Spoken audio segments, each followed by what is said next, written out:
मैंने अपने आप को कानून के हवाले इसलिए किया है कि मेरी लड़ाई एक आदमी की जिंदगी और मौत की लड़ाई नहीं है।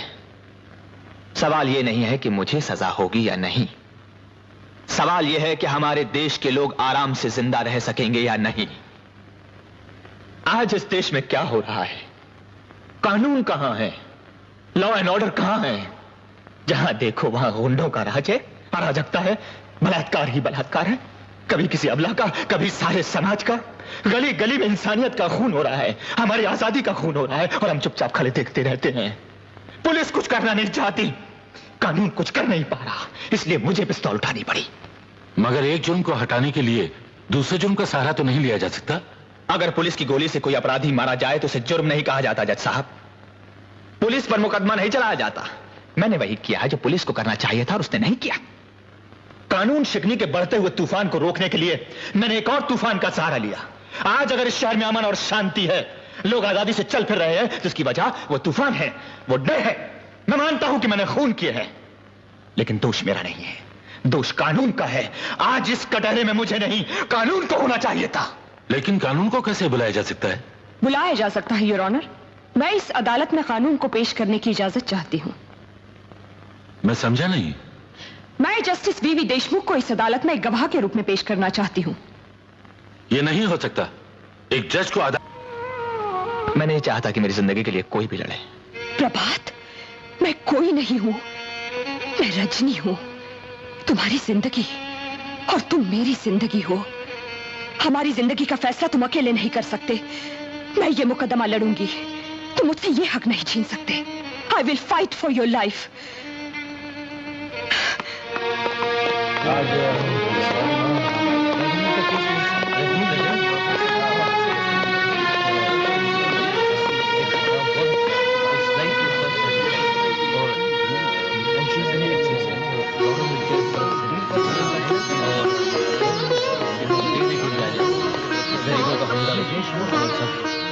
अच्छा है योर ऑनर, ये केस बिल्कुल साफ है। देखने में सीधा साधा लगने वाला प्रोफेसर प्रभात कुमार वर्मा दरअसल एक बहुत खतरनाक आदमी है। ये दिन में बच्चों को हिंदी और संस्कृत पढ़ाता और रात में पिस्तौल लेकर ऐसे निकल पड़ता जैसे शैतान बच्चे गुलेल लेकर चिड़िया मारने निकल पड़ते हैं और जब जैसे चाहते हैं मार डालते हैं। प्रभात वर्मा को आज कर रॉबिन हुड बनने का शौक था। इस शौक को पूरा करने के लिए, अपनी बहादुरी के डंके बजवाने के लिए इन्होंने 10 दिनों में 14 खून करके एक नया रिकॉर्ड कायम किया है। योर ऑनर, ये सारे खून शौक और शोहरत के लिए सोच समझकर ठंडे दिल से किए गए हैं। जिस आदमी की नजरों में दूसरों की जिंदगी की कोई कीमत नहीं, उसे तो खुद भी जिंदा रहने का कोई हक नहीं। प्रभात कुमार वर्मा अपने जुर्म पर इकबाल कर चुके हैं। इन्हें कड़ी से कड़ी सजा मिलनी चाहिए। क्या आप अपने जुर्म का इकबाल करते हैं? जी हाँ। योर ऑनर, माफी चाहती हूं, मगर जब से अदालतें बनी हैं, तब से हर मुल्जिम से यही सवाल पूछा जाता है जिसका कोई मतलब नहीं, जो नहीं पूछा जाना चाहिए। क्यों? क्योंकि अगर प्रोफेसर प्रभात वर्मा आपसे यह कहें कि उन्होंने कोई जुर्म नहीं किया, तो क्या आप उनकी बात मानकर उन्हें छोड़ देंगे? योर ऑनर, अदालत के इस कटहरे में प्रोफेसर प्रभात वर्मा इसलिए खड़े हैं कि असलियत का पता लगाया जा सके, यह साबित किया जा सके कि ये अपराधी हैं या नहीं। और सरकारी वकील साहब ने अभी तक कोई भी ऐसा गवाह या सबूत पेश नहीं किया है जिससे यह साबित हो सके कि प्रोफेसर प्रभात वर्मा ने एक भी खून किया है। योर ऑनर, ये शख्स इतना चालाक है कि इसने आज तक कोई सबूत छोड़ा ही नहीं। ऐसा आतंक फैला रखा है कि शरीफ तो शरीफ, गुंडे तक इसके नाम से कांपते हैं। जिस किसी ने इसे गोली चलाते देखा वो जिंदा नहीं बचा, और जो 2-4 बच गए हैं वो इसे पहचानने से इनकार करते हैं, डरते हैं। जिस आदमी को कोई पहचानता नहीं, जिसका पता शक्ल कुछ मालूम नहीं, जिस पर किसी को शक तक नहीं, वो आदमी अपने आप को कानून के हवाले करता है, अपनी मर्जी से इस कटहरे में आकर खड़ा हो जाता है। योर ऑनर, अगर प्रोफेसर वर्मा से कुछ पूछना है तो ये पूछिए कि ये इस कटहरे में आकर क्यों खड़े हुए, इन्होंने अपने आप को कानून के हवाले क्यों किया। Please your honour. क्या आप इस सवाल का जवाब देना चाहेंगे? जज साहब, मैंने अपने आप को कानून के हवाले इसलिए किया है कि मेरी लड़ाई एक आदमी की जिंदगी और मौत की लड़ाई नहीं है। सवाल यह नहीं है कि मुझे सजा होगी या नहीं, सवाल यह है कि हमारे देश के लोग आराम से जिंदा रह सकेंगे या नहीं। आज इस देश में क्या हो रहा है? कानून कहां है? लॉ एंड ऑर्डर कहां है? जहां देखो वहां गुंडों का राज है, अराजकता है, बलात्कार ही बलात्कार है, कभी किसी अबला का, कभी सारे समाज का। गली गली में इंसानियत का खून हो रहा है, हमारी आजादी का खून हो रहा है, और हम चुपचाप खड़े देखते रहते हैं। पुलिस कुछ करना नहीं चाहती, कानून कुछ कर नहीं पा रहा, इसलिए मुझे पिस्तौल उठानी पड़ी। मगर एक जुर्म को हटाने के लिए दूसरे जुर्म का सहारा तो नहीं लिया जा सकता। अगर पुलिस की गोली से कोई अपराधी मारा जाए तो उसे जुर्म नहीं कहा जाता जज साहब। पुलिस पर मुकदमा नहीं चलाया जाता। मैंने वही किया है जो पुलिस को करना चाहिए था और उसने नहीं किया। कानून शिकनी के बढ़ते हुए तूफान को रोकने के लिए मैंने एक और तूफान का सहारा लिया। आज अगर इस शहर में अमन और शांति है, लोग आजादी से चल फिर रहे हैं, जिसकी वजह वो तूफान है, वो डर है। मैं मानता हूं कि मैंने खून किए हैं, लेकिन दोष मेरा नहीं है, दोष कानून का है। आज इस कटहरे में मुझे नहीं, कानून को होना चाहिए था। लेकिन कानून को कैसे बुलाया जा सकता है? बुलाया जा सकता है योर ऑनर। मैं इस अदालत में कानून को पेश करने की इजाजत चाहती हूं। मैं समझा नहीं। मैं जस्टिस वीवी देशमुख को इस अदालत में एक गवाह के रूप में पेश करना चाहती हूं। यह नहीं हो सकता। एक जज को अदालत के कटहरे में खड़ा नहीं किया जा सकता। India is a democratic country. हमारे देश में कानून की हिफाजत के लिए प्रधानमंत्री को भी बुलाया जा सकता है। मगर जस्टिस देशमुख का इस केस से क्या ताल्लुक है? बहुत गहरा ताल्लुक है योर ऑनर। ऐसा होता तो नहीं है। फिर भी जस्टिस देशमुख को अगर कोई एतराज न हो तो मैं जो कुछ कहूंगा सच कहूंगा, सच के सिवा कुछ नहीं कहूंगा।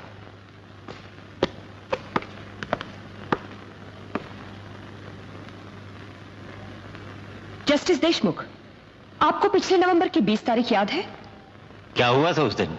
उस दिन आपकी अदालत में एक बलात्कार और खून का केस आया था। ऐसे केस तो रोज आते हैं, उसमें याद रखने की क्या बात है?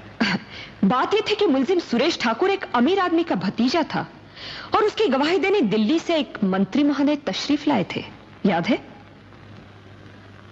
हाँ, याद आ गया। तो आपको यह भी याद होगा कि आपने उसे बाइज्जत छोड़ दिया था। याद है। पूछ सकती हूं क्यों? मैं इस सवाल का जवाब देने से इनकार करता हूं। किसी जज से उसके दिए हुए फैसले पर सवाल नहीं किया जा सकता। I am sorry your honour, लेकिन मैं ये तो पूछ सकती हूँ कि क्या सुरेश ठाकुर को सिर्फ इसलिए छोड़ दिया गया था कि उसकी गवाही एक मंत्री ने दी थी? मिस देशमुख। योर ऑनर, मैं तो सिर्फ वही कह रही हूँ जो इस केस की प्रोसीडिंग्स में लिखा है। ये रही उसकी रिपोर्ट। इस रिपोर्ट में यह साफ लिखा है कि लाश के नाखूनों में सुरेश ठाकुर के बाल और खून की बूंदें पाई गई। लीजिए। क्या मैं पूछ सकती हूं जस्टिस देशमुख कि इस बात पर ध्यान क्यों नहीं दिया गया? मैं एक बार पहले भी आपसे कह चुका हूं मिस देशमुख कि जज के दिए हुए फैसले पर बहस नहीं की जा सकती। मैं बहस कहां कर रही हूं योर ऑनर, मैं सिर्फ ये कह रही हूं कि खून और बाल वाली बात सच है या नहीं। खून और बालों वाली बात सच हो या ना हो, लेकिन एक मंत्री ने इस बात की गवाही दी थी कि वारदात के दिन सुरेश ठाकुर उनके साथ दिल्ली में था। दिल्ली जाना और मंत्री की गवाही बनाई जा सकती है, लेकिन खून और बाल नहीं। एक जिंदा आदमी झूठ बोल सकता है, लेकिन मुर्दे झूठ नहीं बोलते। योर ऑनर, उस लड़की की लाश पुकार पुकार कर कह रही थी कि सुरेश ठाकुर ने उसका बलात्कार किया है, उसकी हत्या की है, लेकिन उसके बाद भी उस लाश के सच को नजरअंदाज कर एक मंत्री के झूठ को सच मान लिया गया। क्या वजह थी उसकी? मैं पूछ सकती हूँ क्यों? I strongly object to this, Your Honor. मैं किसी को भी अपनी ईमानदारी पर शक करने की इजाजत नहीं देता। You must withdraw the allegation. Your honour, मैंने किसी पर कोई आरोप नहीं लगाया है। मैंने वही कहा है जो सच है, और सच यह है कि सुरेश ठाकुर ने सुधा अडवाणी का बलात्कार किया, उसका खून किया, और उसकी लाश पर इस बात के सबूत भी पाए गए, लेकिन उसके बाद भी उसे छोड़ दिया गया। जस्टिस देशमुख, पिछले नवंबर की 20 तारीख को आपने एक अपराधी को बाइज्जत छोड़कर इंसाफ को सजा दी थी, उसे फांसी के फंदे पर लटका दिया था। Miss Deshmukh, this is contempt of court. आप चाहे मुझे भी फांसी के फंदे पर लटका दीजिए, लेकिन आज मैं ये पूछने से बाज नहीं आऊंगी कि उस दिन आपने गलत इंसाफ क्यों किया, क्या कारण था उसका? Stop it now. Justice Deshmukh, उस दिन जब आपने फैसला सुनाया था, आप एक जज थे, कानून और उसके कायदे में जकड़े हुए थे, कानून की रक्षा करना आपका फर्ज था। लेकिन आज आप पर कोई बंधन नहीं, कोई पाबंदी नहीं। आज आपने गीता पर हाथ रखकर सिर्फ सच बोलने की कसम खाई है। आज ये गीता आपकी आत्मा से पूछ रही है कि उस दिन कानून की रक्षा करते करते कहीं इंसाफ का खून तो नहीं हो गया था? उस दिन आपके दिल में कानून और इंसाफ के बीच कहीं महाभारत तो नहीं चल रहा था? बोलिए।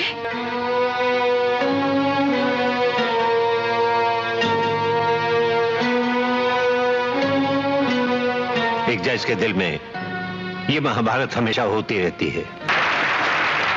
उस फैसले के बाद जो कुछ हुआ उसका जिम्मेदार वो फैसला है, आपका कानून है। अगर उस दिन सुरेश ठाकुर को बाइज्जत रिहा न किया जाता तो प्रोफेसर प्रभात वर्मा का घर बर्बाद न होता, उसकी मां का खून न होता, उसकी बहन का बलात्कार न होता, वो आत्महत्या न करती। योर ऑनर, उस दिन अगर सुरेश ठाकुर जैसे भयानक जानवर को इस शहर में खुला न छोड़ दिया जाता तो प्रोफेसर प्रभात कुमार वर्मा जैसे शरीफ आदमी को, एक कवि को हाथ में पिस्तौल उठाकर खूनी न बनना पड़ता। ऐसा हुआ था तो प्रभात कुमार ने पुलिस को क्यों नहीं बताया? बताने से क्या होता? फिर कोई मंत्री आकर गवाही देता कि वो बंबई में नहीं दिल्ली में था, या कोई सरकारी डॉक्टर आके साबित कर देता कि सुरेश ठाकुर अपने 5 साथियों के साथ किसी अस्पताल में बेहोश पड़ा अपना इलाज कर रहा था। और जो अस्पताल में है वो प्रोफेसर के घर कैसे हो सकता है? मिस देशमुख, क्या आप ये कहना चाहती हैं कि जिस आदमी को एक बार इंसाफ ना मिले वो दूसरी बार कानून के पास आने के बजाय कानून को अपने हाथों में ले ले, एक पिस्तौल लेकर निकल पड़े और जब चाहे जिसका चाहे खून कर दे? योर ऑनर, प्रभात कुमार ने खून नहीं किए हैं, गुंडों को सजा दी है, इंसाफ किया है, एक जज का अधूरा काम पूरा किया है। अगर लोग इसी तरह हाथों में पिस्तौल लेकर जज बनने लगे तो गली गली में रॉबिन हुड पैदा हो जाएंगे। हर तरफ लोग खून की होली खेलते हुए नजर आएंगे और कोई भी सरकार, कोई भी समाज इस बात की इजाजत नहीं देता कि गुंडागरी को एक और गुंडागरी से रोका जाए। मिस देशमुख, कानून हाथ में लेना जुर्म है और उस जुर्म की सजा जरूर मिलनी चाहिए। मैं भी तो यही कहता हूं जज साहब की सजा जरूर मिलनी चाहिए। इसीलिए तो मैंने अपने आप को कानून के हवाले किया है। मैंने अपना फर्ज पूरा किया है, कानून अपना फर्ज पूरा करे।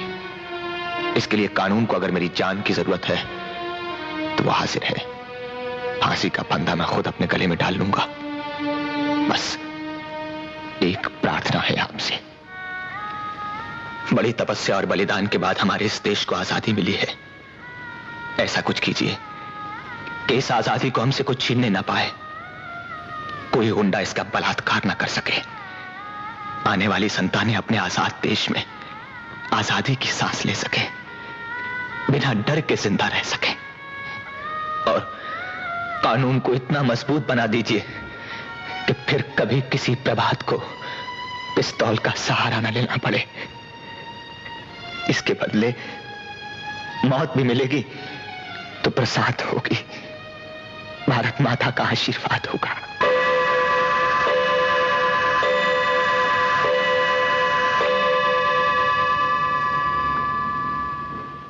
The court is adjourned.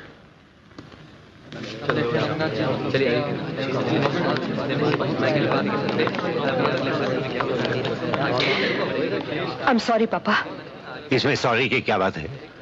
तुम्हारी बदौलत मेरे दिल से बहुत बड़ा बोझ उतर गया है। मुझे तुम पे नाज है।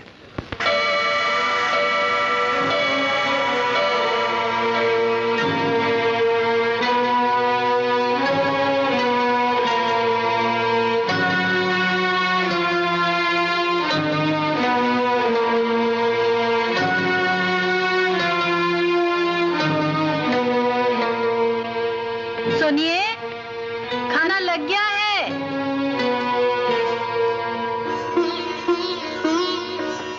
Hello daddy.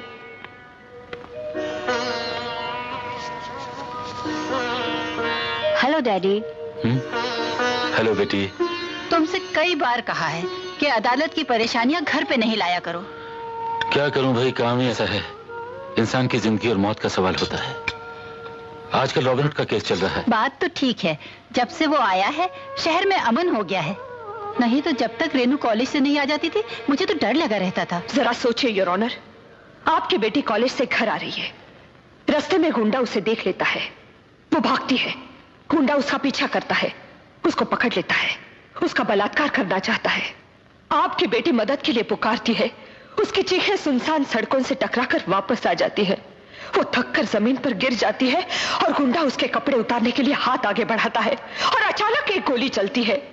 भगवान की तरह वहां कोई आ जाता है, गुंडा मारा जाता है और एक दुनिया उजड़ते उजड़ते रह जाती है, एक जिंदगी बर्बाद होते होते बच जाती है। मैं आपसे पूछना चाहती हूँ योर ऑनर, क्या आप बचाने वाले को सजा देंगे, उसे खूनी समझेंगे, उसे गुनहगार और अपराधी ठहराएंगे? तुम कहना क्या चाहती हो? योर ऑनर, प्रभात कुमार मुजरिम नहीं है, उन्होंने जो कुछ भी किया है वो कानून की हिफाजत के लिए किया है। आपको आपको और बचाने के लिए किया है, और यह साबित करने के लिए मैं इंस्पेक्टर शफी को एक गवाह के रूप में पेश करने की इजाजत चाहती हूं। इंस्पेक्टर शफी,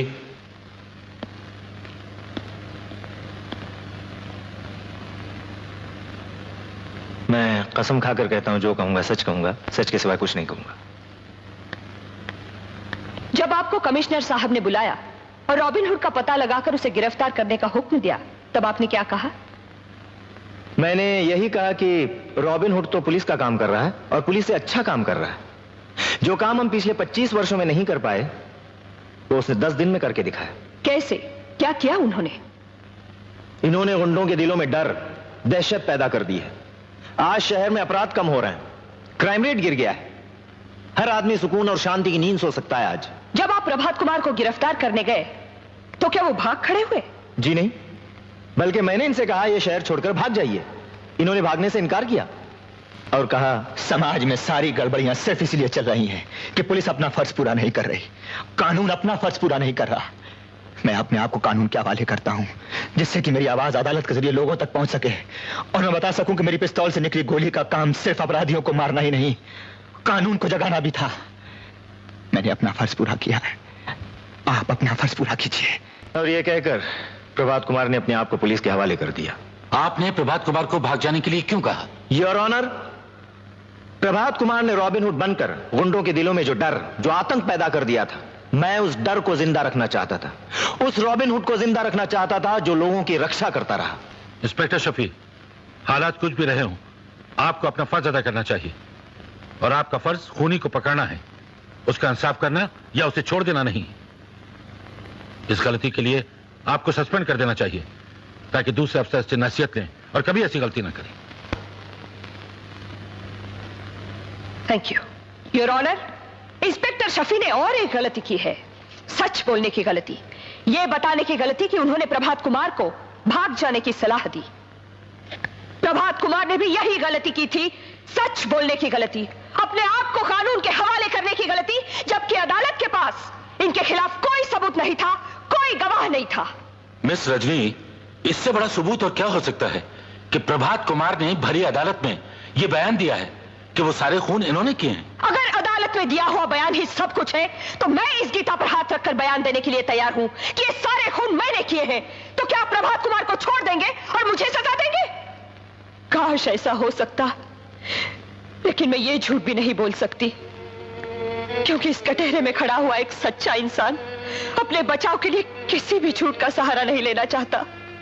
जज साहब, जरा गौर से देखिए, ये वही सीधा साधा प्रोफेसर है जो इलाहाबाद से बंबई आता है, यहां की गुंडागर्दी देखकर घबरा जाता है, पुलिस के पास जाता है, कोई मदद नहीं मिलती। एक मालदार गुंडा एक शरीफ लड़की का बलात्कार करता है, उसकी हत्या कर देता है। प्रभात कुमार कानून का दरवाजा खटखटाता है, दरवाजा खुलता है, लेकिन वहां झूठी गवाही की जीत होती है, सच हार जाता है। कानून का फैसला गुंडों को शाबाशी देकर उनकी हिम्मत बढ़ाता है।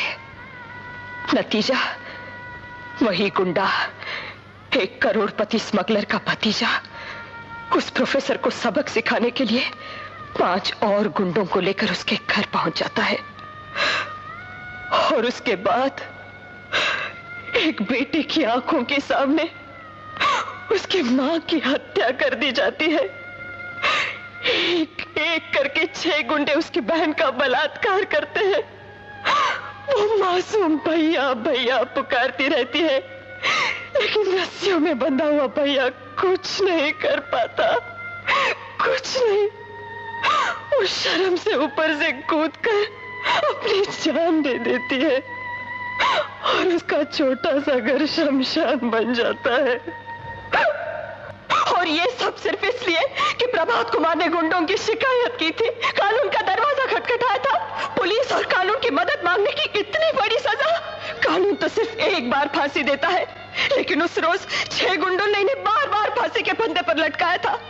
कुर्सी से बंधे उस खिलौनी करतूत को देखने की सजा हजारों सालों की जेल से कहीं ज्यादा थी। उस सजा के बाद प्रभात कुमार जीना भूल गया, हंसना भूल गया, रोना भूल गया, प्यार करना भूल गया। मैं पूरी पूछती हूँ, दुनिया की कौन सी अदालत प्रभात कुमार को इससे बड़ी सजा दे सकती है? योर ऑनर, अगर आप प्रभात कुमार को कुछ देना ही चाहते हैं तो उसे उसकी माँ दे दीजिए, उसकी बहन दे दीजिए, वो मुस्कुराहटें दे दीजिए जो मिट चुकी है, वो दिल दे दीजिए जो प्यार करता था। मगर आपका कानून ये सब कुछ नहीं दे सकता। अगर दे सकता है तो मौत, सिर्फ मौत।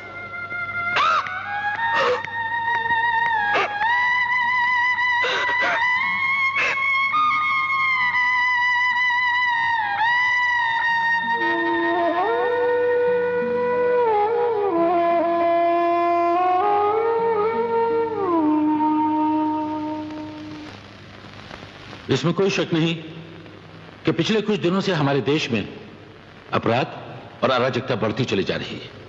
अब सवाल यह है कि हम और आप इस अराजकता के लिए क्या कर रहे हैं?